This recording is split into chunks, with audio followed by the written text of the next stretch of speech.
या काळाला आर्यकाळ का म्हणतात? आठवतंय का? आपण एक थोडासा डिबेट त्यावेळेला केला होता, आठवतंय ना? आर्य म्हणजे काय? हिटलरचं मत गृहीत धरलं तर आर्य म्हणजे काय? हिटलरचं मत जर आपण गृहीत धरलं तर आर्य या शब्दातून काय अर्थ निघतो? यस, वांशिक समूह. बरोबर आहे की नाही? मग त्या ठिकाणी आपण हिटलरची एक संकल्पना डिस्कस केली होती वर्ल्ड हिस्ट्रीमध्ये. त्याला आपण लेबेन्सरॉमची कन्सेप्ट असं म्हणालो. बरोबर आहे का? लेबेन्सरॉम म्हणजे काय? Living space. आठवतंय का? लेबेन्सरॉम लिव्हिंग स्पेस. मग हिटलरचं म्हणणं काय होतं? आर्य हे जगामध्ये सर्वश्रेष्ठ वंश आहे. जर्मन लोक हे आर्यवंशीय आहेत आणि जर्मन लोकांना जर्मनी पुरत नाहीये. बरोबर आहे की नाही? आर्यवंश श्रेष्ठ, जर्मन आर्यवंशीय आणि जर्मनांना जर्मनी पुरत नाही. मग आता काय सोल्युशन आहे? जर्मनीचा विस्तार करायचा. मग जर्मनीचा विस्तार करण्यासाठी अग्रेसिव्ह अशा प्रकारची फॉरेन पॉलिसी. बरोबर आहे का? तर हा हिटलरचा कोर होता, क्रक्स होता. आणि त्याचबरोबर त्याचं असं म्हणणं होतं की आर्य श्रेष्ठ आणि इतर सर्व वंश कसे आहेत? कनिष्ठ आहेत. इन्फेरियर आहेत, निम्न दर्जाचे आहेत. आणि म्हणून इतर वंशांनी काय केलं पाहिजे? आर्यांची सेवा केली पाहिजे आणि काही वंशांनी नष्ट झालं पाहिजे. असं नष्ट व्हायच्या लायकीचा वंश हिटलरच्या मध्ये कोणता होता? ज्यू वंश. आणि म्हणून अँटीसेमेटिझम. सेमेटिक म्हणजे ज्यू रिलेटेड, ज्यू लोकांशी, यहुदी लोकांशी रिलेटेड. आणि म्हणून अँटीसेमेटिक पॉलिसी म्हणजे यहुदी विरोधी धोरण त्यांना अंगीकारलं होतं. आलं लक्षात? म्हणजे लक्षात घ्या की हिटलरच्या अँटीसेमेटिझमचा आणि हिटलरच्या काय म्हणून आपण त्याला अग्रेसिव्ह फॉरेन पॉलिसीचा जो कोर होता, त्याचा जो गाभा होता, तो कशामध्ये होता? तो त्याच्या लेबेन्सरॉमच्या संकल्पनेमध्ये होता. कळालं का नाही कळालं? आणि त्या संकल्पनेच्या मुळाशी कुठेतरी आर्यश्रेष्ठत्वाची कल्पना होती. हे आपण बोललो होतो. बरोबर आहे? वैदिक काळ का म्हणायचं याच्याबद्दलही बोललो होतो. मग वेद कसे निर्माण झाले त्याचा सिक्वेन्स आपण बघितला होता का? संहिता, ब्राह्मण, आरण्यक, उपनिषद. एकदम ब्रीफ मध्ये स्केच काढलं होतं, आठवतंय का? तुम्ही मला प्रश्न विचारला होता की याला वैदिक काळामध्ये हे नेमकं कसं निर्माण झालं, काय निर्माण झालं. आपण बघितलं होतं की वैदिक काळाचे दोन भाग पडतात, ऋग्वेदिक काळ आणि उत्तर वैदिक काळ. आणि ऋग्वेदिक काळात काय निर्माण झालं होतं? ऋग्वेदाची संहिता निर्माण झाली होती आणि बाकी सगळं वैदिक कॉर्पस म्हणतात त्याला. कॉर्पस म्हणजे साहित्य. बाकी सगळं वैदिक कॉर्पस हे उत्तर वैदिक काळामध्ये निर्माण झालं होतं. आठवते का हे सगळं? येस. तर हे पॉइंट्स लक्षात घ्या. त्यानंतर आर्य मूळचे कोण होते याबद्दल एक डिबेट आपण कव्हर केला होता. काही लोकांचं म्हणणं आर्य हे बाहेरचे होते, काही लोकांचं म्हणणं आर्य हे आयतदेशी होते. तर हा फक्त फॅक्च्युअल डिबेट आहे का? याच्यामागे काही कन्सेप्ट आहे? याच्यामागे काही विचारसरणी आहे? याच्यामागे काही विचारसरणी आहे का? काय विचारसरणी आहे? तर ही गोष्ट समजून घ्या. त्या दिवशी आपण बोलताना बोललो होतो का हा मुद्दा? आर्य हे भारताचे मूळ रहिवासी झाले तर काय भारत भूमीवर प्रथम हक्क तो आर्यांचा असेल. बरोबर आहे की नाही? आणि आर्य हे बाहेरचे असं गृहीत धरलं तर मग जे जे बाहेरून आले त्या सर्वांचा हक्क असेल, अशी ही संकल्पना. मग आर्य हे मूळचे रहिवासी होते या संकल्पनेनुसार काय म्हटलं गेलं?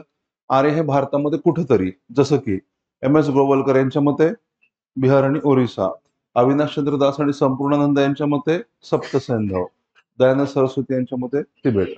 तर आर्य हे भारतामध्ये कुठेतरी सगळ्यात पहिल्यांदा उगम पावले आणि नंतर हळूहळू आर्यांची संस्कृती, आर्यांचं काय म्हणू आपण त्याला, की जी विचारसरणी, त्यांची जीवन पद्धती ही जगाच्या इतर भागांमध्ये पसरत गेली, अशी संकल्पना काही लेखकांनी मांडलेली आहे. आणि या संकल्पनेला छेद देण्याचं काम काय करू आपण की या लोकांनी केलं ज्यांच्या मते आर्य हे मध्य आशियाचे रहिवासी होते. आणि भारतभूमीच्या अनुषंगाने जर पाहिलं तर या संकल्पना छेद देण्याचं महत्वाचं काम कोणी केलं? त्याच्यातून भारतामध्ये सामाजिक सुधारणा चळवळी उद्भवाला आलेल्या आहेत. त्या व्यक्तीचं नाव काय होतं? सांगितलं होतं तुम्हाला मी. Yes, very good. Jyotiba Phule. Jyotiba फुलेंनी कोणती संकल्पनाला स्वीकार केलेला आहे? आर्य हे बाहेरचे होते. म्हणून आर्यांची संस्कृती, ब्राह्मणशाही, पुरोहितशाही, वर्चस्वाची संकल्पना, वर्णव्यवस्था, जाती व्यवस्था या भारतीय आहेत का? त्या भारतीय नाही आहेत, त्या मूळच्या आयतदेशीय नाही आहेत.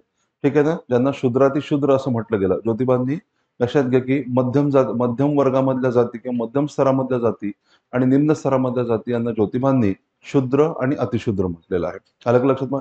शूद्र म्हणजे कोण? मध्यम स्तरामधल्या जाती. अतिशूद्र म्हणजे ज्यांना आपण दलित असं आपण म्हणतो. तर त्या जातींना त्यांनी काय म्हटलेलं आहे? अतिशूद्र असं म्हटलेलं आहे. मध्यम आणि निम्न स्तरामधल्या जातींना शूद्र आणि अतिशूद्र. तर हे शूद्र आणि अतिशूद्र जातीमधले जे काही समूह होते लक्षात घ्या, ते मूळ रहिवासी आहेत. आर्यांच्या स्वरूपामध्ये ब्राह्मणवादी संस्कृती, पौरोहितशाही आपण ज्याला म्हणतो, वर्णव्यवस्था, जाती व्यवस्था या भारताचा मूळ भाग नाहीयेत, त्या बाहेरून आलेल्या आहेत. आणि त्या बाहेरून आलेल्या आहेत आणि म्हणून त्यांचं वर्चस्व आपण झुगारून दिलं पाहिजे, ही संकल्पना ज्योतिबांनी मांडली. आणि या संकल्पनेतूनच लक्षात घ्या, भारतभरामध्ये जाती सुधारणा चळवळींना चालना मिळालेली आहे.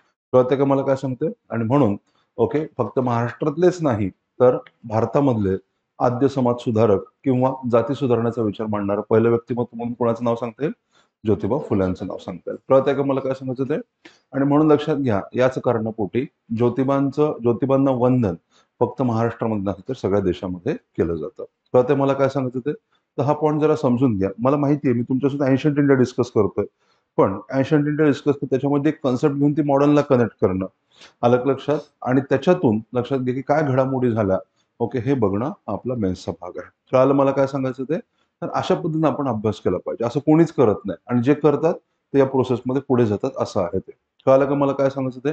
तर ही संकल्पना कुठेतरी आधुनिक काळाशी जोडली गेलेली आहे. कळते का? आधुनिक काळामधल्या समाज सुधारणांमध्ये आर्य हे बाहेरचे होते. म्हणजे आर्यांनी आणलेली संस्कृती जसं की ब्राह्मणशाही, पुरोहितशाही, वर्णव्यवस्था, जाती व्यवस्था, पॅट्रियार्की म्हणजे काय? पुरुष प्रधान मनोवृत्ती. या सगळ्या गोष्टी मूळ भारताच्या ओके संस्कृतीचा, मूळ भारताच्या विचाराचा, मूळ भारताच्या जीवनशैलीचा भाग नाही आहेत. आणि म्हणून त्यांचं उच्चाटन केलं पाहिजे, हा विचार रुजवण्याचं काम ज्योतिबांनी केलं. त्याला पुढे नेण्याचं काम डॉक्टर बाबासाहेब आंबेडकरांनी केलं होतं. कळालं मला काय सांगायचं ते? तर हे गोष्ट लक्षात घ्या. आणि म्हणून ओके, त्यांचं पुस्तक अत्यंत प्रसिद्ध आहे, शूद्र मूळचे कोण होते. बरोबर आहे का? हु वेअर शूद्राज. ओके, शूद्र मूळचे कोण होते? हु वेअर शूद्राज. त्या पुस्तकामध्ये त्यांनी काय विचार मांडला की भारताचे मूळ रहिवासी जे होते ते शूद्र होते. आणि हे जे परकीय बाह्य लोक आले, आर्य समूह जे आले, त्यांनी स्वतःच्या काही गोष्टींच्या जोरावर भारताच्या मूळ रहिवाशांवर त्यांनी आपलं वर्चस्व स्थापन केलं आणि त्यांना शूद्र गटामध्ये ढकलून दिलं. आणि त्यामुळे त्यांचं खच्चीकरण झालं आणि पिढ्यानपिढ्या मूळ रहिवासी असणारा हा जो समूह होता तो दबला गेलेला आहे. आलं लक्षात मला काय सांगते? म्हणजे कुठेतरी ओके, हा जो डिबेट आहे तो वर्ण वर्चस्वाच्या संघर्षाशी ओके जाती संघर्षाशी जोडला गेलेला आहे. हा पॉईंट इथं आपल्याला लक्षात घ्यायचा आहे. Is it okay? चालेल का? येस. इथं मी कोण खरं कोण खोटं याच्याबद्दल नाही बोलत. का? कारण इतिहासकारामध्ये डिबेट आहे. आपण त्या डिबेटचा निकाल आता देऊ शकत नाही, कारण तो निकाल लागलेलाच नाहीये.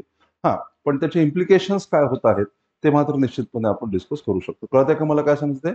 त्या डिबेटमधून निघतंय काय, त्याच्या मागचे हेतू काय आहेत, ओके, हे मात्र आपण निश्चितपणे इथं डिस्कस करू शकतो. चालतंय? येस, जाऊयात पुढे.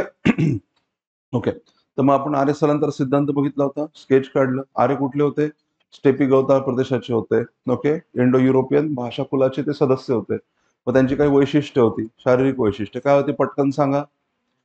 उंचे पुरे, ओके, यस. गौरवर्णीय, थरथरीत नाकाचे, बरोबर ना, लांब मानेचे, असे त्यांची काही वैशिष्ट्य होती. भाषा संस्कृत. लिपी होती का त्यांच्याकडे? लिपी होती का? नाही. गायीची पूजा करणारे होते. रथांचा, घोड्यांचा आणि आर्याच्या चाकांचा वापर करणारे होते. असे हे आर्य स्वतःला काय समजायचे? श्रेष्ठ समजायचे. आर्य ह्या शब्दाचा अर्थ काय? घरंदाज, उच्च कुळात जन्मलेला, बरोबर ना, नोबल बॉर्न. ओके, त्यांच्या त्या वैशिष्ट्यांमुळे त्यांना वाटायचं की आपण इतरांपेक्षा जरा चांगले आहोत, म्हणून ते स्वतःला आर्य म्हणून द्यायचे. मग आर्य या शब्दाचा संबंध मी कुठं जोडला होता आठवते का तुम्हाला? गौतम बुद्धाच्या आर्य सत्यांशी जोडला होता. म्हणजे आर्य हा एक भाषिक शब्द आहे, तो वांशिक शब्द नाही आहे. आणि हा प्रश्न युपीएससीने प्रिलिम्स मध्ये विचारला होता. Arya is a dash dash word, racial, linguist असं त्यांनी विचारलं होतं. सो आर्य हा एक लिंग्विस्टिक वर्ड आहे, तो एक भाषिक शब्द आहे. अलग लक्षात. पण त्याचबरोबर मी तुम्हाला हे सुद्धा सांगितलं होतं, आर्य या शब्दाचा अर्थ स्कॅन्डिनेव्हियन भाषांमध्ये काय येतो? शेती असा सुद्धा येतो. मग हा वर्ग शेती करणारा होता की नाही याच्यावर एक डिबेट आहे, तो आपण बघूयात थोड्या वेळाला. ठीक आहे? ह्या बेसिक गोष्टी जरा लक्षात घ्या. मग आता काय झालं? ओके, एका विशिष्ट टप्प्यामध्ये काय झालेलं आहे? दोन गोष्टी झाल्या. एक, तापमानामध्ये वाढ झाली आणि दुसरी गोष्ट काय झालं? कुरणांची संख्या कमी होली. बरोबर, लोकसंख्या वाढली त्याच्यामुळे कुरण कमी झाले. कुरण म्हणजे गवताचं प्रमाण कमी झालं आणि परिणामी या लोकांनी काय करायला सुरुवात केली? मायग्रेशन करायला सुरुवात केली. बरोबर ना? मायग्रेट व्हायला सुरुवात केली. एक समूह तिथंच राहिला, होमलँडर्स म्हणून आपण त्याला. त्याच्यातून कोणत्या देशामधले रहिवासी उदयाला आले? सगळ्यामधले स्कॅन्डिनेव्हियन कंट्रीज. बरोबर ना? ओके, बघितलं का स्कॅन्डिनेव्हियाचा भाग कोणता आहे ते? नकाशा सतत बघत चला. ओके, तुम्हाला ना या एक्झाम मध्ये मग पुढच्या वर्षीचे तुम्ही ऑब्जेक्टिव्ह जरी देतो म्हटलात तरी आपल्या भारताच्या नकाशाची, जगाच्या नकाशाची, महाराष्ट्राच्या नकाशाची एकदम बेस्ट अंडरस्टँडिंग असणं हे खूप जास्त आवश्यक आहे. ज्याला नकाशाची प्रॉपर अंडरस्टँडिंग आली ना त्याचे जिओग्राफी मधले मॅक्झिमम क्वेश्चन सुटतात. लक्षात घ्या. कळतंय मला काय सांगतंय? मला माहिती आहे मी हिस्ट्रीबद्दल सांगतोय, पण ह्या सगळ्या गोष्टींना इंटिग्रेट करायचं असतं. मी नेहमी सांगतो 2-4 गोष्टी नेहमी ओके आपला डावा आणि उजवा हात जसा असतो, तसं यू-पी-एस-सी मध्ये डावे उजवे हात सुद्धा किंवा एम-पी-एस-सी मध्ये डावे उजवे हात आपले असले पाहिजेत. ते कोणते? तर मॅप. ओके त्याच्यानंतर पी-एम बक्षीचं कॉन्स्टिट्यूशनचं छोटं बुक माहिती आहे का तुम्हाला? आपल्या घटनेच्या कलमांचं एक छोटंसं पुस्तक आहे. इंग्लिशमध्ये आहे. पी-एम बक्षी म्हणतात त्याला. ठीक आहे ना? ते पुस्तक. त्याच्यानंतर आपला सिलेबस आणि previous year question paper, prelims आणि मेन्सचे. हे सतत सोबत ठेवायचं. त्यात मला काय सांगितलंय? कुठेही रेफरन्स निघाला की काढून बघायचं. दुसरं काहीच करायचं नाही. आता फॉर एक्झाम्पल आपण आता स्कॅन्डिनेव्हियाचा विषय काढला. घरी गेलं की लगेच किंवा इथे लायब्ररीमध्ये बसत असाल, लगेच बघून घ्यायचं स्कॅन्डिनेव्हिया काय आहे? कुठपासून कुठपर्यंत पसरलेला आहे? कोणते-कोणते देश त्याच्यामध्ये येतात? त्याची काही वैशिष्ट्य आहेत का? संपलं. आलं का लक्षात? अजून नंतर एखाद्या वेळेस तुम्ही बघितलं की जागच्या जागी तो पॉइंट फिट होऊन जातो. पुन्हा कधी ढुंकून बघायची गरज पडत नाही. शेवटपर्यंत तुमच्या लक्षात राहतं. आलं का लक्षात? पण जर तुम्ही नंतर जिओग्राफीचा अभ्यास करताना स्कॅन्डिनेव्हिया बघू आणि एक अभ्यास म्हणून करतो म्हटलं तर ते कधीच लक्षात राहणार नाही. कारण जेव्हा आपण अभ्यास म्हणून एखादी गोष्ट करतो त्याचं बर्डन तयार होतं आपल्या मनावर. आलं का लक्षात? काही गोष्टी आपण म्हणतो की नाही आम्हाला लक्षात ठेवायचंय, असं आपण जेव्हा म्हणतो ते आपण हमखास विसरतो.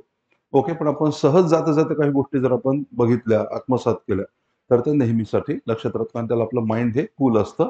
कॅज्युअली आपण त्या गोष्टींना घेत असतो आणि म्हणून ते चांगल्या पद्धतीचं नेटवर्किंग होतं त्या इन्फॉर्मेशनचं असं आहे. ठीक आहे का?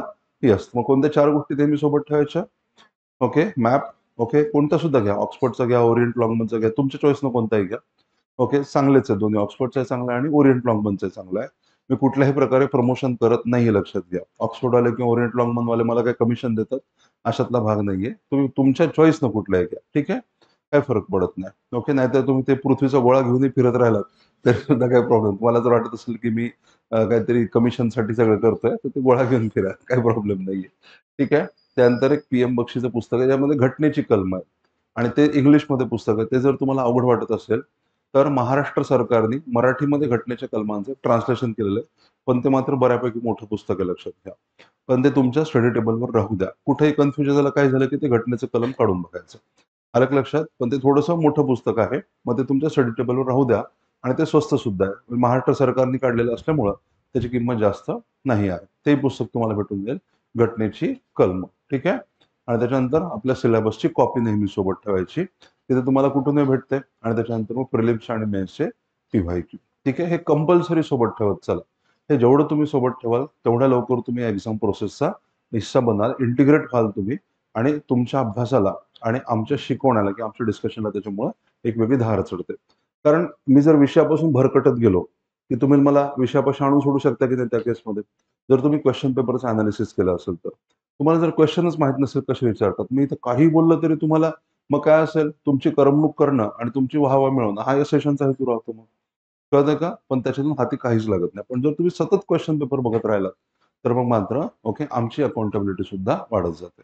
कळालं का मला काय सांगायचं ते? हे मी तुम्हाला जाणीवपूर्वक सांगतो जेणेकरून एक्झाम ओरिएंटेड जास्तीत जास्त अभ्यास व्हावा हा आपला हेतू आहे. ठीक आहे? मी पुन्हा सांगतो, मला विषय शिकवण्यात इंटरेस्ट नाहीये. हां, यू-पी-एस-सीसाठी लागणारा विषय पूर्णपणे घ्यायचा आहे आपल्याला. जसं की हिस्ट्री नाही शिकवायचं आपल्याला, त्या ठिकाणी एक्झामसाठी लागणारी हिस्ट्री शिकायची आपल्याला.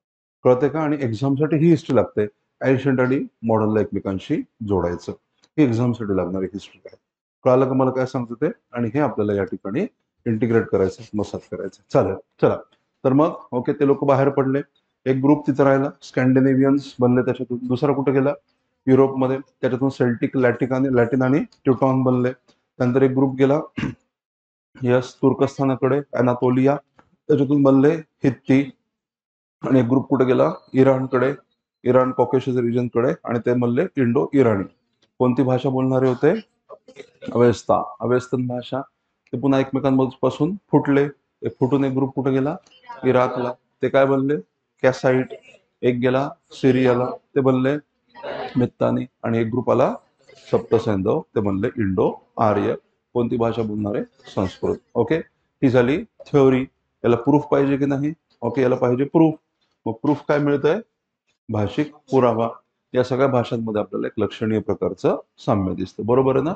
Latin, Greek, Germanic, Slav, Romance, Indo Iranian. आता हे लक्षात घ्या. यूपीएससी हा प्रश्न विचारणार नाही, पण एमपीएससीचं काही सांगू शकत नाही.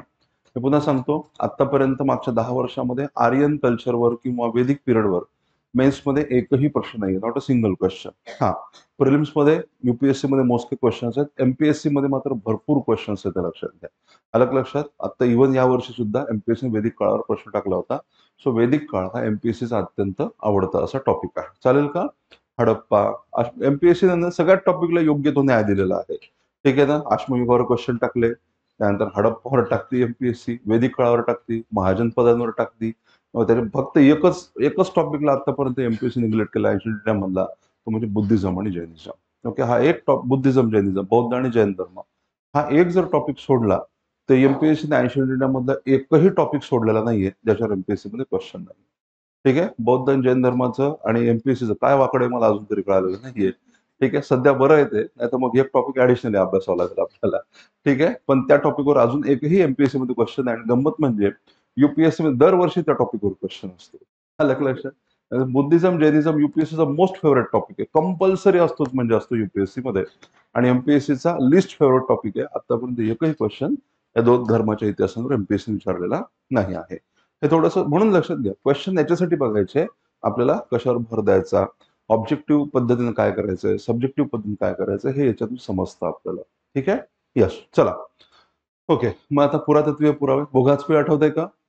ओके, बोघाचकोईमध्ये कुणामध्ये करार आहे? बोघाचकोईमध्ये हित्ती आणि मित्तानी लोकांमध्ये. आणि कोणत्या देवतांचा उल्लेख आहे? मित्रव, वरुणव, नासत्यव आणि इंद्रव. बरोबर आहे की नाही? या 4 देवतांचा उल्लेख आहे. ठीक आहे. आणि याच्या मागे लॉजिक काय आहे? यांनी आपापसामध्ये करार केला, देवतांच्या साक्षीनं केला. आणि अशा देवता या तिन्ही समूहांना सामायिक होत्या, म्हणजे हे सुद्धा आर्य सुद्धा यांच्याशी निगडीत होते असं आपण म्हणू शकतो. बरोबर आहे का? हा एक पॉईंट या ठिकाणी मांडला गेलेला आहे. बरं, इथं सरप्राइझिंगली तुम्ही विचार करा. सरप्राइझिंगली आता जर आपण हिंदू धर्माचा जर विचार केला तर अशा, मी तुम्हाला त्या दिवशी लग्नाचं उदाहरण दिलं होतं, बरोबर ना? लग्न कुणाच्या साक्षीनं केलं जातं? पण त्यातही अजून अग्नीच्या साक्षीनं ते फेरे बिरे घेण्याची जी पद्धत आहे ती अग्नी साक्षीनं म्हणतो ना आपण. ओके, तर अग्नी साक्षीनं फेरे घेण्याची पद्धत. मग हिंदू धर्मामध्ये, वैदिक धर्मामध्ये ओके, अग्नीला मोठं महत्व आहे. आणि त्या दिवशी आपण बोलताना बोललोच होतो की लग्न काय आहे? एक प्रकारचा करार आहे. ठीक आहे. पारंपरिक दृष्ट्या लग्नाला करार मानलं नाही. का नाही मानलं? कारण करार जो असतो तो काही विशिष्ट अटींना अधीन राहून केला जातो. आणि त्या अटींची पूर्तता नाही झाली तर त्या कराराला मोडता येतं. बरोबर आहे की नाही? परंतु पारंपरिक वैदिक हिंदू धर्मामध्ये विवाह हे जे होतं अतूट बंधन मानलं गेलं, तर ते बंधन कधीही नष्ट होऊ शकत नाही अशी संकल्पना होती. ओके, पण तरी सुद्धा तो विवाह जो होता तो अग्नीच्या साक्षीनं करण्याची पद्धत होती. म्हणजे कोणतीही गोष्ट कोणाच्या साक्षीनं करायची आहे? अग्नीच्या साक्षीनं करायची. पण गमतीचा भाग म्हणजे बोघाचकोईचा शिलालेख अग्नीच्या साक्षीनं केलेला आहे का तो करार? बोघाचकोईचा करार नाही. याचा अर्थ असा मानला गेला की कदाचित अग्नी ही देवता आर्यांनी भारतामध्ये आल्यानंतर स्वीकारली असावी, किंवा ते लोक भारतामध्ये आल्यानंतर त्या अग्नी देवतेचं महत्व वाढलं असावं. अलग लक्षात मला काय सांगते? कारण बोघाचकोईच्या लेखामध्ये अग्नीचा उल्लेख नाही आहे. मग ही गोष्ट आणि आपण हडप्पाची अग्निकुंड ही गोष्ट जर जोडली तर असं म्हणता येईल कदाचित अग्निपूजनाचं तत्व हे आर्यांनी भारतामध्ये आल्यानंतर स्वीकारलं असावं, असा एक दावा केला जातो. अजूनही हे सिद्ध झालेलं नाही आहे. कळते का मी काय गोष्टी सांगायचा प्रयत्न करतोय? अशा खूप साऱ्या गोष्टी इतिहासातून आपल्याला निघतात. आणि हे समजून घ्या, या गोष्टी समजून घेत असताना तुमच्या लक्षात येईल की हिस्ट्री फक्त फॅक्ट नाहीये, हिस्ट्री हे एक लॉजिक सुद्धा आहे. आणि त्याच्या मागच्या अशा वेगवेगळ्या प्रकारच्या इंटरेस्टिंग कल्पना आहेत, कारण ते आपल्या ओरिजिनशी निगडीत आहेत. ही गोष्ट लक्षात घ्या ठिकाणी. चालेल. यस, चला. ओके, त्यानंतर मग जनुकीय पुरावे आठवत आहेत का? हॅप्लो ग्रुप राखी गडीमध्ये जे संशोधन सापडलेलं आहे, किंवा त्या ठिकाणी R1A आर्यांमध्ये सापडते का असं बघितलं गेलं तर R1A आर्यांमध्ये सापडलंय का? R1A हे आर्यांचं वैशिष्ट्य आहे. राखी गडीमध्ये सापडलंय का? नाही. मग कुठे सापडतं? ओके, हे बाहेर सापडतं. आणि नंतर मग 1500 BC नंतर मग मात्र R1A मोठ्या प्रमाणामध्ये आढळायला लागतो आपल्याला. ठीक आहे. म्हणून असं म्हटलं गेलं की आर्य हे हडप्पाच्या नंतर भारतामध्ये आलेले असावेत. ठीक आहे. पण लक्षात घ्या, आता हे जे राखीगडीचं संशोधन आहे त्यावर त्या दिवशी मी बोललो की नाही मला माहित नाही. वसंत शिंदे असं काय बोललो का मी? नाही. ओके, राखीगडीचं हे जे संशोधन आहे लक्षात घ्या, ते पुण्यामधल्या डेक्कन कॉलेजच्या प्राचार्यांनी केलेलं आहे. ठीक आहे. पुण्यातल्या लोकांनी ते संशोधन केलेलं आहे. पुण्यामध्ये डेक्कन कॉलेज माहिती आहे तुम्हाला? आर्किओलॉजीचं, इतिहासाचं फार मोठं इन्स्टिट्यूट आहे. ठीक आहे. आणि काय म्हणू आपण त्याला की त्यांनी हे घडवून आणलेलं आहे. वसंत शिंदे हे त्याचे डायरेक्टर आहेत, प्रमुख आहेत. आणि त्यांच्या नेतृत्वाखाली राखीगडीचं हे संशोधन झालेलं आहे. अलग लक्षात. आणि त्यांनी त्यांचे व्हिडिओ नंतर तुम्ही युट्यूबवर जाऊन बघा. चालेल का? वसंत शिंदे आणि तुम्ही टाकायचं ओके राखीगड एक्सकॅव्हेशन वसंत शिंदे, आणि त्यातल्या त्यात एक एक छोटासा 15-20 मिनिटाचा एखादा व्हिडिओ तुम्ही बघून घ्या. त्याच्यामध्ये काय म्हणतात जरा ऐकायचा प्रयत्न करा. आता मी तुम्हाला जे सांगितलं त्याच्या एक्झॅक्टली अपोझिट ते म्हणतायत. आलं का लक्षात? आता तुम्ही मला म्हणाल, की "सर तुम्ही लय शहाणे झाले का?" ज्या माणसाने एक्सकॅव्हेशन केलं ते जे सांगते त्यांना सांगता दुसरंच काहीतरी सांगायला, उलटं सांगायला लागले तुम्ही. ओके. तर मग मी तुम्हाला तसं पाहिलं वसंत शिंदेचं नाव घ्यायलाच नाही पाहिजे होतं. बरोबर आहे की नाही? पण मी तुम्हाला काय सांगतोय, 2 विचारप्रवाह आहेत. एक विचारप्रवाह काय म्हणतो, आर्य हे मूळचे रहिवासी होते आणि दुसरा विचारप्रवाह काय म्हणतो, आर्य हे बाहेरून आलेलं आहे. ठीक आहे? तर लक्षात घ्या, की जेव्हा हे राखीगडीचे संशोधन होऊ लागलं होतं, त्यावेळेला हिंदू नावाचं न्यूजपेपर माहिती आहे तुम्हाला? हिंदू, इंडिया टुडे याच्यामध्ये फार मोठे-मोठे आर्टिकल्स छापून आले होते आणि हे आर्टिकल्स ओके लक्षात घ्या, की पूर्ण आपण ज्याला म्हणतो, की जगभरामधल्या विद्वानांनी त्याला कॉन्ट्रिब्यूट केलं होतं. आता मी जी मतं तुम्हाला सांगितलेली आहेत, ती त्या आर्टिकल्स मधली आहेत. ते म्हणजे आर-1 हे आर्यांचं वैशिष्ट्य आणि आर-1 राखीगडीमध्ये दिसत नाही आणि म्हणून आर्य हे नंतर आले असावे. परंतु भारतीय विद्वान त्याच्यामध्ये हे वसंत शिंदे वगैरे हे लोक काय म्हणतात लक्षात घ्या. त्यांचं म्हणणं आहे, की ज्या अर्थी भारतामध्ये आर-1 हडप्पाच्या काळात दिसलेला नाहीये, याचा अर्थ ओके भारताचे मूळ रहिवासी आर्य हे बाहेरून आलेले नाहीयेत, ते इथलेच होते. आलं का लक्षात मला काय सांग त्यांचं म्हणणं काय? मायग्रेशन झालंच नाही याचा अर्थ. आलं का लक्षात मला काय वाटतंय? आर-1 हे बाहेरच्या लोकांचं होतं आणि मायग्रेशन भारतामध्ये झालंच नाही. थोडंसं कन्फ्युजिंग आहे. ओके आणि म्हणून लक्षात घ्या या ठिकाणी काय दावा केला गेला, की आर्य हे मूळ रहिवासी होते. आर-1 काही संबंध नाहीये आणि आर-1 हे नंतरच्या काळात दिसतं, हडप्पाच्या काळात दिसत नाही. याचा अर्थ बाहेरून कोणीही आलेलं नाही आहे. जे आहेत ते इथलेच आहेत. मूल निवासी आहेत असं त्यांचं म्हणणं आहे. आणि म्हणून मी तुम्हाला सांगतोय ते थोडंसं बघून घ्या. चालेल का? येस. कारण मग ते थोडंसं टेक्निकल गोष्टी येतात आणि तो एक वितंडवाद वाढत जातो, जिथं आता आत्ता आवश्यकता नाहीये. ओके. ऑप्शनचं असलं तर मी खूप व्यवस्थितपणे सांगितलं असतं. एक लेक्चर पूर्ण घेतलं असतं, पण तिथं आता आवश्यकता नाहीये. पण ओके, जेव्हा तुम्ही अभ्यास करताय, तेव्हा आसपास काय चालू आहे, इतिहासाला वर्तमानाशी आणि भविष्याशी जोडण्याचे कसे प्रयत्न केले जातात, याची एक बेसिक अंडरस्टँडिंग तुम्हाला असली पाहिजे. चालेल? म्हणून या गोष्टी सांगतोय. मग काय बघणार तुम्ही? वसंत शिंदे यांचं ओके, काय म्हणू आपण त्याला, की यांची मतं या संदर्भात बघायची किंवा जर तुम्ही वसंती शिंदे असं न्यूजमध्ये जरी सर्च केलं तरी लोकसत्ताचे चांगले-चांगले आर्टिकल्स तुम्हाला त्या ठिकाणी सापडतील. ते बघा. चालेल? येस. ओके. मागच्या लेक्चरमध्ये मी तुम्हाला एक पॉइंट सांगितलं होतं चंद्रयानाबद्दलचं आठवतंय का? त्याच्यावर काही केलं का तुम्ही लिखाण?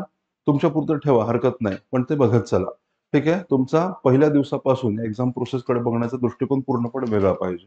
ठीक आहे? कळतंय का? निव्वळ वाचण्यापुरतं नाहीये. जे वाचताय ते समजून घेऊन लिहिणं ही गोष्ट फार महत्त्वाची. तरच तुम्ही या प्रोसेसमध्ये सस्टेन राहू शकाल. नाहीतर मग फेऱ्या मारणं आहे लक्षात घ्या. वर्षानुवर्ष फेरायचं आहे त्याच्यामध्ये. ठीक आहे? जाऊ द्या. ठीक आहे. M17 आठवतंय? कुठे जास्त आढळतं? उत्तर भारत का दक्षिण भारत? उत्तर भारतामध्ये 35% M17 आढळलेला आहे आणि दक्षिण भारतामध्ये 8 ते 10% M17 आढळलेला आहे आणि M17 हा सुद्धा आर्यन जीनचा एक कंपोनंट मानला गेलेला आहे. ठीक आहे? तर ही गोष्ट जुन्या NCERT मध्ये दिलेली आहे. तर या सगळ्या गोष्टींचा एकत्रित विचार जर केला तर असं दिसतं, की आर्य हे बाहेरून आलेले असावेत. चालेल का? येस. तर हे मुद्दे समजून घ्या. आणि अजून एक महत्त्वाची गोष्ट म्हणजे आर्य हे बाहेरचे रहिवासी होते. हे कोणी आता इथं अजून एक छोटासा मी डेव्हिएशन घेतोय. मला माहिती आहे आपण एकच टॉपिक लंबा-लंबा खेचत चाललोय. पण एक लक्षात घ्या लंबा खेचतो म्हणजे आपण विनाकारण गप्पा नाही मारत आहे. त्याच्याशी निगडीत सगळे महत्त्वाचे मुद्दे मी या ठिकाणी डिस्कस करतो लक्षात घ्या आणि ते कनेक्शन्स एस्टॅब्लिश करणं हा माझा हेतू आहे. ठीक आहे? आता एक विचारसरणी आहे. ब्रिटिशांची जेव्हा सत्ता स्थापन झाली ओके, तर ब्रिटिशांनी जेव्हा भारतावर राज्य केलं, तेव्हा काहीतरी विशिष्ट विचारसरणी घेऊन त्यांनी राज्य केलेलं आहे. आलं का लक्षात? मग त्या विचारसरणीचा सुद्धा प्रवास आहे लक्षात घ्या. एका विशिष्ट टप्प्यापर्यंत एक विशिष्ट विचारसरणी, त्याच्यानंतर मग पुढची विचारसरणी, असा त्यांचा अंगीकार आहे. याच्यामध्ये पहिल्या टप्प्यामध्ये ब्रिटिशांनी एका विशिष्ट अशा विचारसरणीचा अंगीकार केला होता आणि त्या विचारसरणीला पौर्वात्यवाद किंवा ओरिएंटॅलिझम असं म्हटलं जातं. काय म्हटलं जातं? पौर्वात्यवाद किंवा ओरिएंटॅलिझम. आता पौर्वात्यवाद किंवा ओरिएंटॅलिझम म्हणजे नेमकं काय असतं? ठीक आहे? याची काही आयडिया आहे का तुम्हाला? पौर्वात्यवाद किंवा ओरिएंटॅलिझम? येस? Any idea? तर बघा, ओके मी तुम्हाला एक छोटासा तुम्ही काय म्हणू आपण त्याला, की लहानपणी ओके अमिताभ बच्चनचे पिक्चर बघितलेत का? किंवा 80-90s वाईज 1980च्या दशकामधले पिक्चर बघितलेत का? एक मोस्ट कॉमन थीम असं लक्षात घ्या. ओके. त्यामुळे एक छोटंसं कुटुंब असतं, मध्यमवर्गीय असतं किंवा गरीब असतं आणि वडील खूप मेहनत करत असतात. आईसुद्धा खूप मेहनत करत असते. 2 मुलं असतात आणि अचानकपणे काहीतरी फटकन होतंय आणि वडील मरतात नाहीतर हरवतात. काय होतं माहिती आहे का? अचानकपणे गायब होऊन जातात पप्पा. ओके. आता सगळी जबाबदारी येते मम्मीवर, मावर. ठीक आहे ना? आणि मग एकदा ते 2 पोरं जे असतात ते त्यांना अचानकपणे मग काहीतरी हुकी येते. मग ती आई त्यांना घेऊन मेळ्यामध्ये फिरायला जाते जत्रेमध्ये, आणि मग एकाला बताशे खायचे असतात, ओके, एकाला त्या आकाश पाळण्यावर चढायचं असते. दोघं दोन दिशांना पळतात, हरवतात. ठीक आहे ना. आणि मग मध्ये 20 वर्ष एकदम झटक्यात पार पडतात, लक्षात घ्या. आणि त्याच्यानंतर दोन ओके लोक, दोन मोठे तरुण भांडताना दिसतात. मग त्याच्यामध्ये फुल भांडण माऱ्या चालतंय, आणि कुठेतरी एका मोमेंटला लक्षात येतं की ते दोघं भाऊ असतात. बरोबर आहे की नाही. मग ते भाऊ असतात, मग मम्मी सांगते त्यांची, ठीक आहे ना, अरे असं असं होतं, तुझ्या वडिलांचं असं झालं. मग कोणीतरी एक विलन निघते त्या ठिकाणी. ओके, बरोबर आहे की नाही. आणि मग त्या पिक्चरचं मग त्या विलनला मारतात, आणि पिक्चरचं बजेट जरा चांगलं असेल तर मग पप्पा येतात. ओके, नाही तर पप्पा गेलेले जातात. ठीक आहे. ओके, बरोबर ना, कारण ते पुन्हा त्याला यासाठी पैसे द्यावे लागतील ना त्या पप्पाला. ठीक आहे ना. म्हणून पिक्चरचं बजेट असेल तर पप्पा परत येतात, नाहीतर मग पप्पा गायब जातात. असे पिक्चर बघितलेत का? ठीक आहे ना. मोस्ट कॉमन थीम असायची 80च्या पिक्चरची. थोड्याफार बदलून असंच राहायचं, लक्षात घ्या. ठीक आहे. म्हणजे पुन्हा तेच, की हिरो जरा चांगला असेल तर मग त्याला जुडवा केलं जायचं, नाही तर दोन वेगळे हिरो घेतले जायचे. पुन्हा बजेट अवलंबून होतं. ठीक आहे. अशा गोष्टी त्या काळामध्ये लय चालायच्या. मी तुम्हाला ही गोष्ट का सांगितली? ओरिएंटलिझम काय मानतं, लक्षात घ्या. आता ठीक आहे ना, ही थोडंसं बॅकड्रॉपला हे लक्षात ठेवा, मी आता काय बोलतो ते. ओरिएंटलिझम काय म्हणतं, तर ओके, लक्षात घ्या की युरोपीय लोक आणि भारतीय लोक हे, यांचं मूळ हे एकच आहे, आणि काळाच्या ओघामध्ये एकमेकांपासून वेगळे झाले, आणि आज पुन्हा ते एकत्र येत आहेत. कळालं, कधी कळालं? ओके. हीच संकल्पना, आर्यांची संकल्पना. आर्य हे मूळचे इंडो युरोपियन कुळाचे होते. त्याच्यातली एक शाखा युरोपला गेली, एक शाखा भारताकडे आली, आणि आता मध्ये हजारो वर्ष गेली, आणि हे दोघं आता पुन्हा एकत्र येतात. कळतं का? म्हणजे आम्ही तुमच्यावर राज्य करण्यासाठी येत नाहीये, आम्ही तुमच्याशी पुन्हा असोसिएट व्हायला आलेलो आहोत, अशी ही संकल्पना, याला ओरिएंटलिझम असं म्हटलं जातं. कळालं का नाही कळालं? ओके, बघा, ती गोष्ट सांगितली म्हणून ही कन्सेप्ट कळाली की नाही?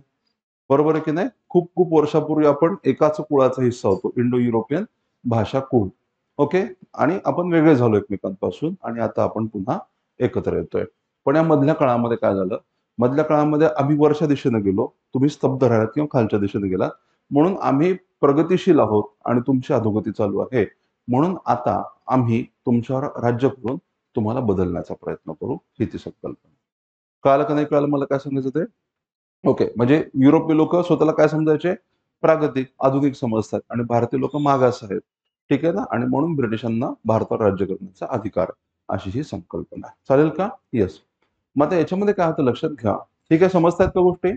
ओके. काही ब्रिटिश लोकांचं असं म्हणणं होतं की ईश्वराने आपल्याला एक प्रकारचं एक संदेश दिलेला आहे, की आपण भारतामध्ये जावं, आणि भारतीय स्थितीमध्ये सुधारणा कराव्यात, हे आपलं कर्तव्य आहे. ठीक आहे. पण मग भारतीय स्थितीमध्ये सुधारणा करायचं म्हटलं की भारतीयांकडून प्रतिकार होणार की नाही? भारतीय लोक विरोध करतील. भारतीय लोकांनी विरोध केला तर ब्रिटिश सत्ताच धोक्यामध्ये आली असती. आणि म्हणून ब्रिटिश अधिकाऱ्यांचा दुसरा गट काय म्हणायचा, ठीक आहे, आपलं राज्य कशासाठी आहे भारतावर? तर ते फक्त पैसा मिळवण्यासाठी आहे. ओके. आपण सत्ता का निर्माण केली? आपण राजकीय घटक का बनलेला आहोत? तर आपल्याला आर्थिक लाभ हवे आहेत. आपल्या राजसत्तेचा हेतू जर आर्थिक लाभ मिळवणं हा आहे, तर कशाला त्या भारतीयांची स्थिती बदलण्यासाठी प्रयत्न करायचा? आणि म्हणून भारतीयांसोबत एका विशिष्ट लिमिटेशन मध्ये राहा, किंवा एक अंतर राखून राहिलं पाहिजे. आलं का लक्षात मला काय सांगितलं?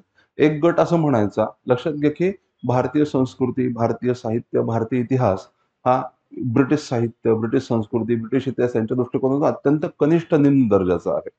ठीक आहे. पण दुसरा गट तसं म्हणत नव्हता. दुसऱ्या गटाचं काय म्हणणं होतं, की भारतीय संस्कृती ही आपल्या ठिकाणी श्रेष्ठ आहे, त्याच्यामुळे त्याच्यामध्ये आणि ब्रिटिशांमध्ये तुलना होऊ शकत नाही.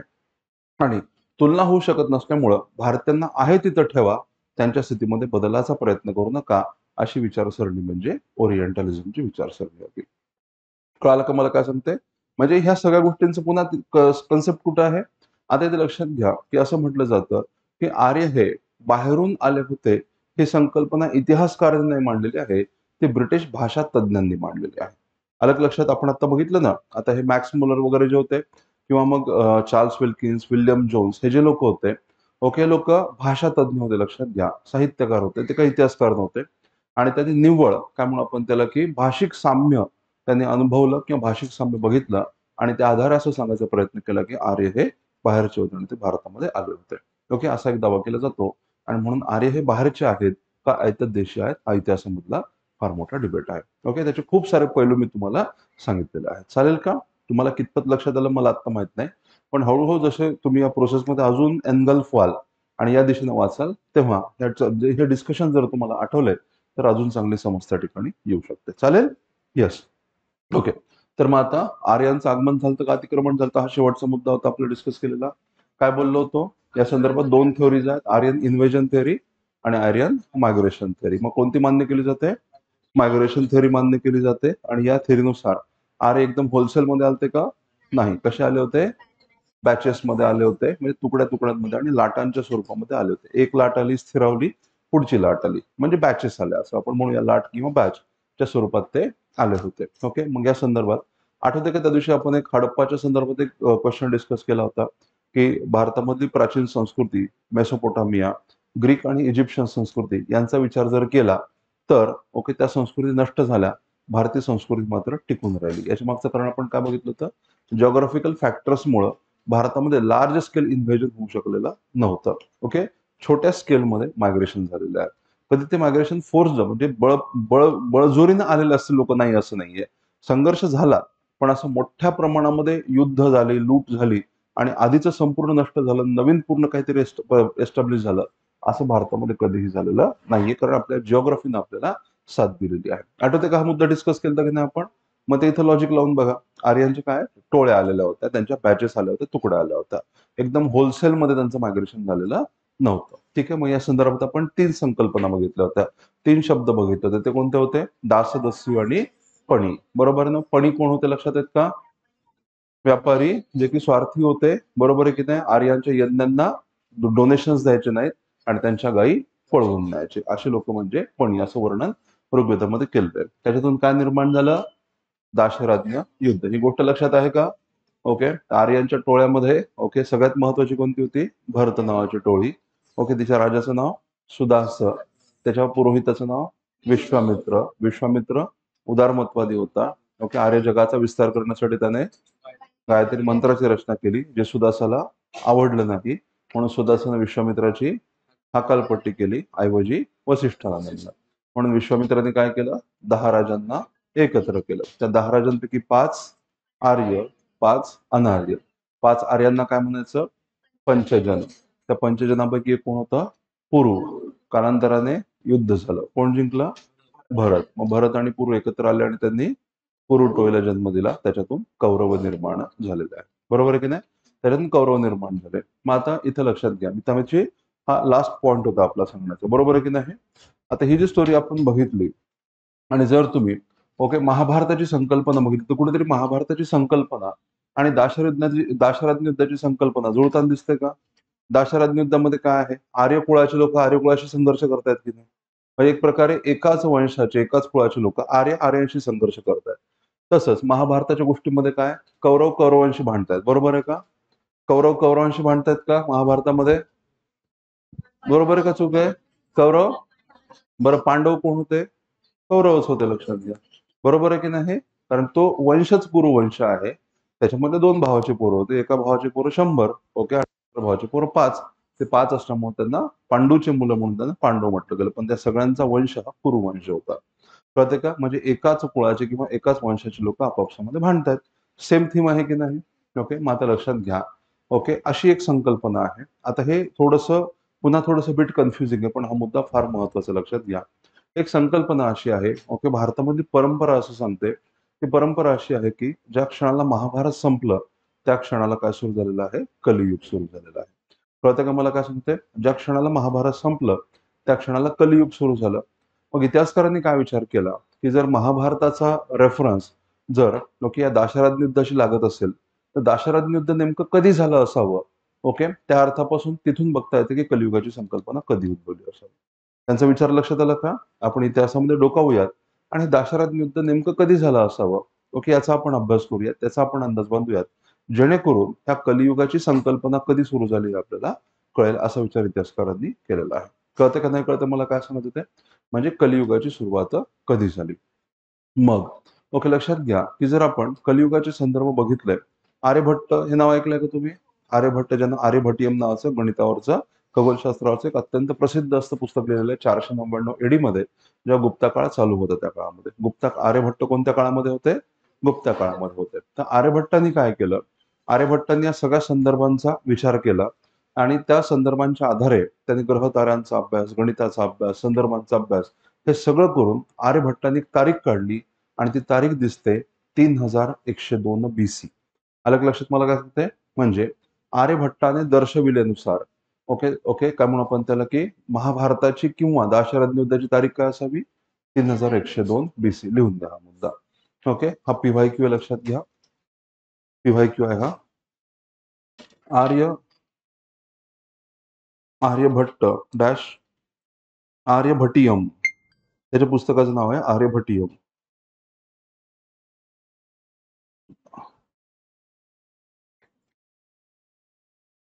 आर्यभट्ट डॅश आर्यभट्टियम च्या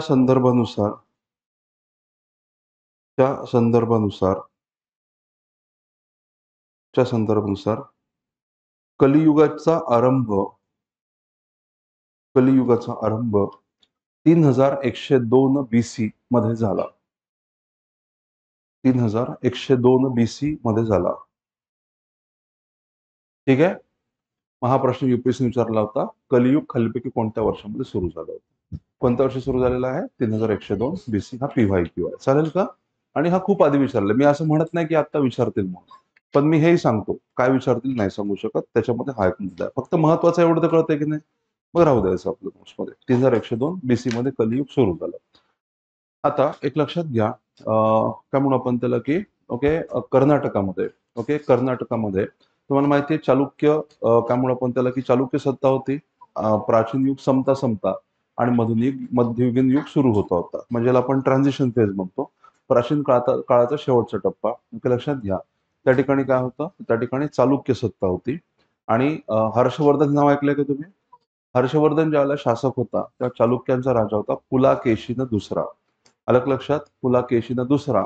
आणि या पुलाकेशीन दुसरा याच्या मंत्र्याचं नाव होतं रविकीर्ती. अलग लक्षात रविकीर्ती. आणि या रविकीर्तीचा एक अभिलेख लक्षात घ्या. काय आहे? अभिलेख शिलालेख. आणि त्या शिलालेखामध्ये या कलियुगाच्या तारखेची नोंदणी केलेली आहे आणि कलियुगाच्या तारखेचा हा पहिला अभिलेखात्मक पुरावा मानला जातो. ठीक आहे. हे वाक्य लिहा. कलियुगाच्या नोंदीचा पहिला अभिलेखात्मक संदर्भ डॅश ओके रविकीर्तीचा ऐहोल अभिलेख रविकीर्तीची ऐहोळ प्रशस्ती ऐहोल किंवा ऐहोळ प्रशस्ती रविकीर्तीची ऐहोळ प्रशस्ती ओके कंसामध्ये लिहा. ओके राजा पुलाकेशीनचा मंत्री.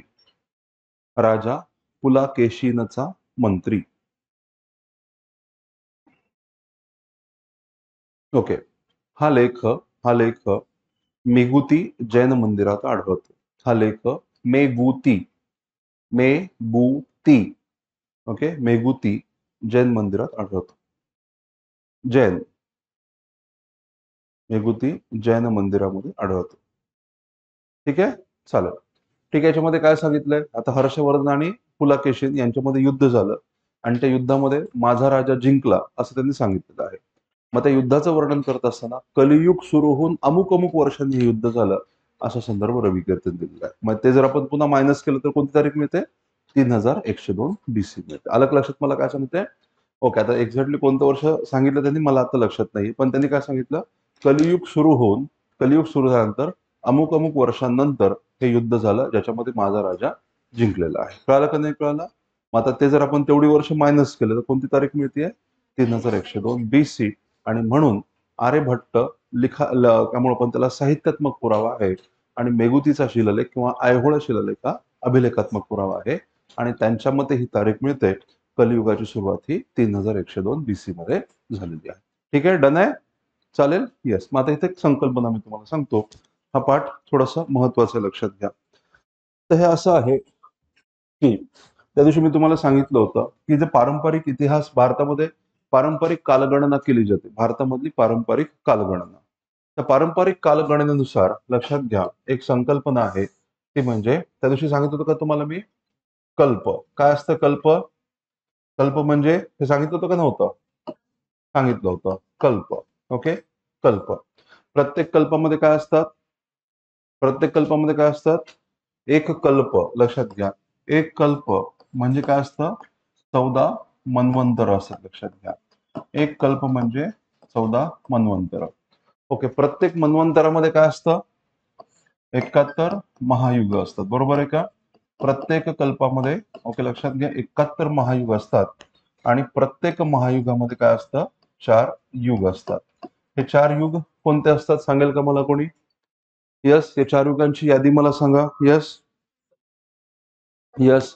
कृत, त्रेता, द्वापार आणि कली. कृत म्हणजे सत्य, बरोबर ना? कृत, त्रेता, द्वापार आणि कली.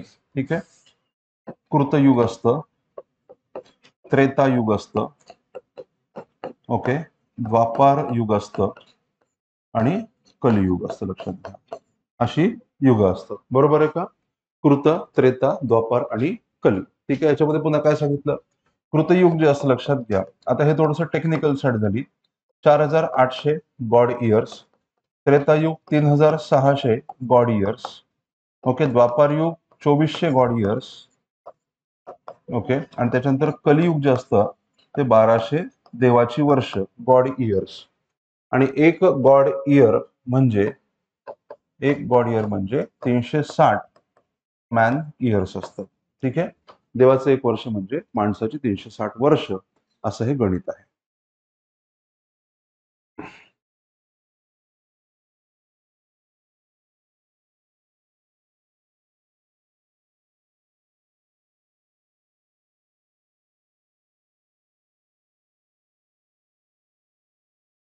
ठीक आहे. आणि मग एक कल्प म्हणजे काय सांगितलं गेलं सांगा? ब्रह्माचा एक दिवस. ब्रह्माचा एक दिवस म्हणजे कल्पास्ट. मग इव्हन लक्षात घ्या, हा सुद्धा PYQ आहे. पारंपरिक संकल्पनेनुसार युगांचा योग्य क्रम लावा, हा प्रश्न सुद्धा एक्झाम मध्ये विचारला होता. ओके, युगांचा क्रम विचारला होता, UPSCच्या परिणाम विचारलेला आहे. कृत, त्रेता, द्वापार, कली ही सिक्वेन्स विचारली होती. चालेल. ओके, मी पुन्हा पुन्हा सांगतो, आपण जे डिस्कस करतोय त्याच्या मागे ओके सिलेबस आणि प्रश्नांचाच आधार आहे, हे लक्षात घ्या. ठीक आहे. वाटताना वाटतंय हे डीप आहे, आपल्याला आवश्यकता आहे की नाही, तसं नाहीये. याच्यावर प्रश्न आहेत. ठीक आहे का? आणि आता ही भारताच्या परंपरेचा हिस्सा आहे, म्हणजे कुठेतरी तो सांस्कृतिक घटकांचा तो मुद्दा ठरतो. कळतंय का? येस. चला, मग लक्षात घ्या की हे जर कॅल्क्युलेशन्स केलं ना, तर कुठेतरी बिग बँगची जी संकल्पना मांडली ना, म्हणजे जी जीवाची उत्पत्ती वगैरे व्हायला सुरुवात झाली, तर त्या वर्षाची ही आकडेवारी जुळते. लक्षात घ्या. आलं का लक्षात? म्हणजे कुठेतरी एक सायंटिफिक ॲटिट्यूड होता की काय त्या लोकांमध्ये, अशी शंका ओके हे वर्णन वाचून येते. चालेल का? हा भारतामध्ये. मग आता किती मन्वंतर असतात? 14 मन्वंतर असतात. आणि सध्या कोणतं मन्वंतर चालू आहे? 7वं मन्वंतर आहे. प्रत्येक मन्वंतराचा एक स्वामी असतो, त्याला मनु असं म्हटलं जातं. आणि आपण ज्या मन्वंतरामध्ये आहोत त्याचा स्वामी आहे वैवस्वत मनु. आणि त्या वैवस्वत मनुपासून आपण निर्माण झालो, म्हणून आपण मनुज, मनुपासून जन्मलो ते मनुज, मनुजाचं मनुष्य, मानव असं आपल्याला म्हटलं गेलेलं आहे. कळतंय का? मग याच्यामध्ये गोष्ट काय सांगितली? वायुपुराण नावाचं जे पुराण आहे त्याच्यामध्ये ही गोष्ट सांगितली, या मनुच्या स्वप्नामध्ये विष्णू आला आणि विष्णूनं पुराचं प्रेडिक्शन केलं आणि सांगितलं की पूर येईल, तेव्हा मोजक्या लोकांना घेऊन तयार राहा, मी वाचवेन. विष्णूनं नंतर माशाचा अवतार घेतला, या लोकांना वाचवला आणि या मनुने नव्याने सृष्टीची रचना केली. ओके, ही गोष्ट मी तुम्हाला गिलगमेशच्या पॉईंटमध्ये सांगितलं. आठवतंय का? म्हणजे ह्या सगळ्या गोष्टी एकमेकांशी कनेक्टेड आहेत. चालेल? येस. चला, इथपर्यंत ठीक आहे का? चलो जाऊयात पुढे. मग आता आर्य लोकांची वस्ती नेमकी कोणती होती, हा मुद्दा निर्माण होतो. ठीक आहे. आर्यांच्या वस्त्या नेमक्या कोणत्या होत्या हे लक्षात घ्या. आर्यांच्या वस्तीचा विचार केला, आता आपण त्या दिवशी काय बोललो होतो? आर्य कालखंड जर आपण बघितला, वैदिक कालखंड जर बघितला, तर त्याचे 2 टप्पे दिसतात आपल्याला. ते 2 टप्पे कोणते? ऋग्वेदिक आणि ओके, ऋग्वेदिक आणि उत्तरवेदिक. याच्यामध्ये नेमका काय फरक आहे? ऋग्वेदिक आणि उत्तरवेदिक मध्ये नेमका काय फरक आहे? तर त्यांच्या स्थलांतराचा फरक लक्षात घ्या. पहिल्या टप्प्यामध्ये एका विशिष्ट प्रदेशामध्ये स्थित होते आणि दुसऱ्या टप्प्यामध्ये त्यांनी भारताच्या वेगळ्या भागांमध्ये मायग्रेशन करायला सुरुवात केली. जेव्हा ते वेगळ्या भागामध्ये जाऊन राहायला लागले, तेव्हा त्यांच्या जीवनशैलीमध्ये बदल झाला आणि ते बदल म्हणजेच ऋग्वेदिक काळ, उत्तरवेदिक काळ असा आहे. आलं का लक्षात मला काय सांगते? मग आपण आता तशाच पद्धतीने बघूयात. ओके, आर्यकाळ कधी सुरू होतोय? 1500 BC मध्ये सुरू होतोय. ठीक आहे. आर्याची सुरुवात झालेली आहे 1500 BC मध्ये. ओके, त्यानंतर हा कधीपर्यंत चाललेला आहे? कधीपर्यंत चाललेला आहे? 600 BC पर्यंत. तर ऋग्वेदिक काळ कधीपर्यंत आहे? 1500 ते 1000 कोणता काळ आहे? ऋग्वेदिक काळ आहे. आणि 1000 पासून ते 600 या काळाला काय म्हटलेलं आहे? उत्तर वेदिक काळ असं म्हटलेलं आहे. ओके, हा काळ ऋग किंवा प्रारंभिक वेदिक असं देखील याला म्हणतात, लक्षात घ्या. या काळाला ऋग्वेदिक कालखंड, ऋग्वेदिक किंवा आरंभिक प्रारंभिक वेदिक असं सुद्धा म्हटलं जातं याला. अर्ली वेदिक पिरियड, प्रारंभिक वैदिक असाला म्हटलं जातं. दुसरा जो काळ आहे त्याला मात्र उत्तर वेदिक, लॅटर वेदिक असं म्हटलं जातं. उत्तर वैदिक काळ, उत्तर वेदिक. आता मग याला काय म्हणायचं? वेदिकोत्तर किंवा पोस्ट वेदिक म्हणतात त्याला. ओके, हा जो इकडचा पुढचा काळ त्याला वेदिकोत्तर. आता हा शब्दांचं खेळ वाटेल तुम्हाला, पण लॅटर वेदिक म्हणजे वेदांचा नंतरचा काळ आणि पोस्ट वेदिक म्हणजे वेद संपल्यानंतरचा काळ, म्हणून याला पोस्ट वेदिक म्हणायचं. आता लक्षात घ्या, आपण आता काय बघितलं होतं? हे लोक बाहेरून आलेत की नाही? ओके, म्हणजे हे काय दर्शवत आहे? मायग्रेशन दर्शवत आहे, बरोबर आहे का? ओके, हे ॲरो काय दर्शवत आहेत? मायग्रेशन. हे लोक मध्य आशियातून आले, त्या कारणांपोटी आले होते आणि आरंभिक काळामध्ये त्यांनी एका विशिष्ट प्रदेशामध्ये वस्ती केली होती, लक्षात घ्या. आणि त्या वस्तीला आपण काय म्हणतो?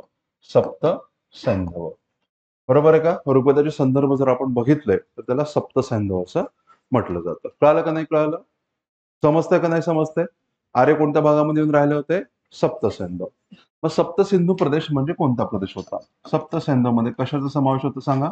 सिंधू नदी, तिच्या 5 उपनद्या, मी उ न असं लिहितो, लक्षात घ्यायची जागा कमी म्हणून, उ न उपनद्या आणि सरस्वती. ओके, सरस्वती. मग या ज्या 5 उपनद्या आहेत, लक्षात घ्या, त्या किती असायला पाहिजेत?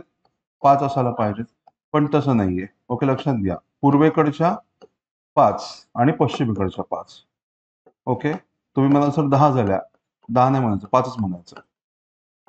ओके, पूर्वेकडच्या 5, याची गणना 5 अशी केली. टोटल 10 आहेत, पण त्यांची गणना 5 अशीच केली जाते, लक्षात घ्या. आणि यांना मिळून टोटल 5, ही 6वी आणि ही 7वी, म्हणून त्यांना सप्तसैंधव असं म्हणायचं. अलग लक्षात मला काय सांगते? आणि हा आर्यांचा झोन होता असं म्हटलं गेलेलं आहे. ठीक आहे, इथं टोटल आहेत 10, पण म्हणताना काय म्हणायचं? 5, कारण त्यांनी 5 म्हटलेलं. आपण काय करू शकतो त्याला? अलग लक्षात, त्यांनी सप्तसैंधव म्हटलं, आपण सप्तसैंधव म्हणूया त्या ठिकाणी. ओके, मग या 5 नद्या कोणत्या होत्या सांगू? बघा, या 5 नद्या होत्या कोणत्या? पश्चिमेकडच्या 5 आणि पूर्वेकडच्या 5. ठीक आहे, मग आता पश्चिमेकडच्या नद्या बघा. ओके, वेदामधलं नाव काय आहे सांगा? वेदांमधलं नाव काय आहे? रस. आधुनिक नाव काय आहे? जॅक्सर्थस. वेदांमधलं नाव काय आहे? कुभा. आधुनिक नाव काय आहे? काबुल. वेदांमधलं नाव काय आहे? गोमती. आधुनिक नाव काय आहे? गोमल. वेदांमधलं नाव काय आहे? कुर्मू. आधुनिक नाव काय आहे? खुर्रम. वेदांमधलं नाव आहे सुवास्तू. हे थोडंसं इकडं पाहिजे बरं का, इथं माझं चुकलंय. सुवास्तू इकडं पाहिजे. आधुनिक नाव काय आहे? ओके, स्वात. वेदांमधलं नाव सुवास्तू आणि मॉडर्न नेम आहे स्वात. कळालं का नाही कळालं? या पश्चिमेकडच्या 5 उपनद्या. आता इथं बघा, पूर्वेकडच्या ज्या उपनद्या आहेत त्या. ओके, वेदांमधलं नाव काय आहे? वितस्ता. आधुनिक नाव काय आहे? झेलम. ओके, वेदांमधलं नाव काय आहे? अस्किनी. आधुनिक नाव आहे चेनाब. वेदांमधलं नाव यवजवती. आधुनिक नाव रावी. आता वेदांमध्ये यवजवती आहे, इरावती आहे आणि पुरुषनी सुद्धा, लक्षात घ्या. ओके, इथं ही जी यवजवती नदी आहे, ओके, तिला टोटल 3 नावं आहेत. यवजवतीला, जी आपण रावी नदी म्हणतो ना, रावी नदीला 3 नावं आहेत, इरावती, नंतर पुरुषनी आणि यवजवती. मग इथं मी लिहितो वाटल्यास. ओके, यवजवती म्हणजेच, लक्षात घ्या, यवजवती म्हणजेच इरावती, इरावती. ओके, आणि त्याचप्रमाणे यस काय? पुरुषनी, पुरुषनी. आणि ही नदी म्हणजेच आजची कोणती आहे? रावी नदी आहे. या रावी नदीच्या किनारी काय होतं? हडप्पा वसलं होतं, आठवते का? रावी नदीच्या किनारी हडप्पा वसलं होतं. आणि आधुनिक भारतामध्ये सुद्धा एक फार महत्वाची घटना रावी नदीच्या किनारी झाली होती. ती घटना कोणती होती माहिती का तुम्हाला? बघा, इथं अशाच फॅक्ट पाठ करून टाकायच्या, डोकंच लावायचं नाही नंतर, मग सहजपणे खटकन आठवतंय. रावी तुम्हाला माहिती का? ओके, सुरुवातीला आपल्याला हे माहिती ना की आपण स्वातंत्र्य संघर्षासाठी म्हणजे स्वातंत्र्यासाठी प्रयत्न केले, पण पहिल्या टप्प्यामध्ये आपली मागणी स्वातंत्र्याची होती का स्वराज्याची होती? स्वराज्याची होती. मग स्वराज्य आणि स्वातंत्र्याच्या मध्ये काय फरक आहे सांगू शकेल का मला कोणी? स्वराज्य म्हणजे स्वतःचं राज्य, स्वातंत्र्य म्हणजे हा, येस येस, सार्वभौम. Very good. म्हणजे सुरुवातीला आपण काय म्हणत होतो, आम्हाला ब्रिटिश राज्यातच राहायचं आहे, पण आमचं कारभार आम्हाला करू द्या. याला काय म्हणतात? स्वराज्य म्हणतात. आणि स्वातंत्र्य म्हणजे काय? आम्हाला ब्रिटिश राज्यात राहायचंच नाही आणि आमचा कारभार आम्ही करणार. याला स्वातंत्र्य असं म्हणतात. आलं का लक्षात मला काय सांगते?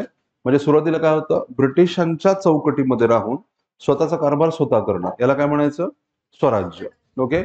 आणि ब्रिटिशांची चौकट पूर्णपणे मोडून काढून त्यांचं वर्चस्व झुगारून आपला कारभार आपण करणं याला म्हणायचं स्वातंत्र्य. बरोबर आहे की नाही? मग सुरुवातीला काँग्रेसची किंवा भारतीय नेत्यांची मागणी काय होती? स्वराज्य होती. नंतर स्वातंत्र्य झाली. त्याला पण पूर्ण स्वातंत्र्य असं देखील म्हणतो, लक्षात घ्या. मग एक क्षण होता लक्षात घ्या इतिहासामध्ये. ओके. त्या क्षणाला काँग्रेसने असं घोषित केलं, आजपासून आमची मागणी स्वराज्याची नसून स्वातंत्र्याची असणार आहे. तो क्षण कोणता होता माहिती तुम्हाला? Very good. 1929चं लाहोर अधिवेशन कोणत्या नदीच्या किनारी भरलं होतं? रावी नदीच्या किनारी भरलं होतं. कळालं का नाही कळालं? ओके. रावी हा संदर्भ मग इतिहासामध्ये दोनदा आणतो आपण किंवा तीनदा आणतो. पहिला संदर्भ कोणता? पुरुष्णी नदीच्या किनारी. आठवते का? इंद्राने वराचिका नावाच्या टोळीला हरवलं. हा रावीचा पहिला संदर्भ. दुसरा वैदिक काळामध्ये संदर्भ येतो. ओके. सप्तसैन्यामध्ये एक नदी होती पुरुष्णी, यवजवती, इरावती. ती म्हणजे आजची आधुनिक रावी आहे. आणि तिसरा संदर्भ 1929 सालचं काँग्रेस अधिवेशन लाहोर येथे रावी नदीच्या किनारी भरलं आणि त्या ठिकाणी काँग्रेसने संपूर्ण स्वातंत्र्याची घोषणा केली. हे 3 पॉइंट लक्षात ठेवा. रावीचा संदर्भ संपला. ओके. पण तो नेहमीसाठी लक्षात राहतो. चालेल का? येस. तर हे पॉइंट्स जरा समजून घ्या. ओके. पुढची नदी कोणती आहे? बिपास किंवा बिपाशा. आधुनिक नाव काय आहे? बियास. आणि नदी आहे शतुद्री आणि आधुनिक नाव आहे सतलज. आणि हा तुमचा काय आहे? राज्यसेवेत विचारलेला PYQ. आलं लक्षात? जसाच्या तसा एक्झाम मध्ये विचारलेला हा क्वेश्चन होता. सप्त सिंधू मधल्या ज्या नद्या होत्या त्या नद्या आणि त्यांची आधुनिक नावं यांच्या जोड्या जुळवा हा प्रश्न एक्झाम मध्ये आलेला आहे. ठीक आहे? येस. डन आहे?